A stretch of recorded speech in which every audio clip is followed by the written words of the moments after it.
मंत्री हैं स्वास्थ्य तो सही बोल रही है नहीं बोल रही। ममता एनआरसी का क्यों विरोध कर रही है, एसआईआर का क्यों विरोध कर रही है, क्या एसआईआर बंगाल में होना चाहिए नहीं होना चाहिए, जरूर बताइएगा इस न्यूज़ को देखिए। मंत्री हैं, स्वास्थ्य मंत्री हैं और वहाँ की चीफ मिनिस्टर हैं। बता दो ये 3-4 पद होते हुए कौन रोड पे आके न्याय मांग रहा है? अपनी ही सरकार के खिलाफ यही आई थी ना रोड पे बिछने, मैं मर जाऊंगी तड़प। किससे मांग रहे हो? सरकार तुम्हारी है, चीफ मिनिस्टर तुम हो, रोड पे तुम आके किससे न्याय मांग रहे थे? तो ये उस तरह की मुख्यमंत्री बंगाल चाहेगा क्या? वो तो कभी नहीं चाहेगा ऐसी कमजोर मुख्यमंत्री और वामपंथी विचारधारा की हो। राहुल गांधी भी देखिए पहले संविधान लेके रोड पे उतरे, इसके बाद ममता भी उतरी कल परसों कि संविधान खतरे में है, वोट का जो अधिकार होता है वो छीना जा रहा है। एक बात बताऊं, राहुल गांधी पे मेरा बहुत प्यार आता है। राहुल गांधी को बीजेपी भी बहुत मानती है, वो हमारे कुल देवता हैं बीजेपी के। राहुल गांधी जब तक हैं बीजेपी को कोई हिला नहीं सकता। राहुल गांधी 2 महीने गए, बीजेपी वाले बीमार पड़ गए थे कई।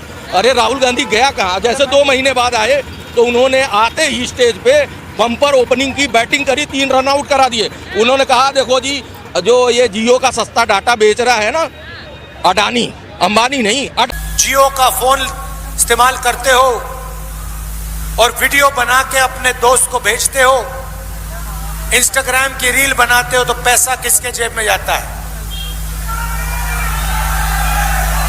अदानी।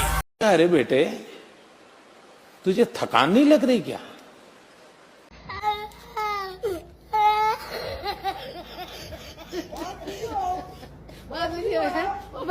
अडानी जियो का सस्ता डाटा बेच रहा है तो अंबानी को भी शक हो गया। अरे मैंने बेटी को कंपनी खोल के दी, कहीं रातों रात बेच तो नहीं दिया? ये पागल वहां से कह रहा है, बिहार से ये कह रहे हैं जहां जाते हैं वहां का मेड इन बेगूसराय होना चाहिए, मेड इन एमपी का फोन होना चाहिए आपके हाथ में, मेड इन हिमाचल क्यों नहीं होना चाहिए, मेड इन कर्नाटका क्यों नहीं होना चाहिए? पब्लिक तो ये बता तो रहा हूँ कि जो कांग्रेसी चाहते हैं और जिस सीटों पे जाते हैं वो जानते हैं कि जो देने वाले हैं अब वो भी नहीं देंगे, वो कहेंगे इससे अच्छा ठीक है मोदी है। पर ममता बार बार पूछ रही है कि बिहार में अपने एसआईआर करवाया, क्या लाभ हुआ आप बताइए? उसके बाद वेस्ट बंगाल लाभ नहीं हुआ तो तुमने इतनी नाक रगड़ के इतनी थू करवाई है सुप्रीम कोर्ट में। सुप्रीम कोर्ट के जज क्या ये था कि भैया दिल्ली वालों के पेट में क्यों दर्द है, बिहार का कोई नहीं आ रहा है। जिसका वोट कटा वहां से एक बंदा, एक चूहा नहीं, एक कबूतर नहीं आया और ये सारे दिल्ली वाले वकील आके यहाँ पे भिड़े हुए हैं। भैया तुम्हारा क्या इसका मतलब है? फटकार लगा के भेजी। योगेंद्र यादव झूठा साबित हुआ गया था और वो प्रशांत भूषण। तो ये सारी चीजें जनता सब नहीं देख रहे हैं, लेकिन जो पढ़े लिखे लोग हैं जो वॉच करते हैं वो सब समझते हैं कि भैया ये लोग किस हद तक एसआईआर के लिए उतर गए, यानी लाभ हो रहा है तभी तो तुम लोगों के पेटे में तुम रोड पे बिछ गए उसके लिए। अब ममता दीदी रो रही हैं। पर ममता दीदी बार बार बोल रहे हैं कि लगभग 2 करोड़ लोगों का मतलब मेरे वोटर्स का वोट काटने की तैयारी में है। असली बात बोली ना आपने।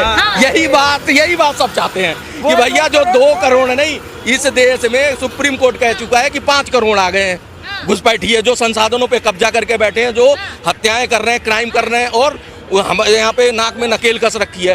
तो वो 2 करोड़ तो बंगाल में ही है, वो बता तो नहीं है कि वो 2 करोड़ है, उनको वो चले जाएंगे मेरे हाथ से, वही तो मेरी कुर्सी जाएगी। वही तो फर्क डाल रहे हैं हर विधानसभा के चुनाव पे। ये जो 2 करोड़ है ये हर विधानसभा पे यही असर डालते हैं। 2% 4% वोट क्यों बढ़ जाता है? ममता दीदी बंद करो, हाथ जोड़ के मैं मोदी साहब से गुजारिश करता हूँ।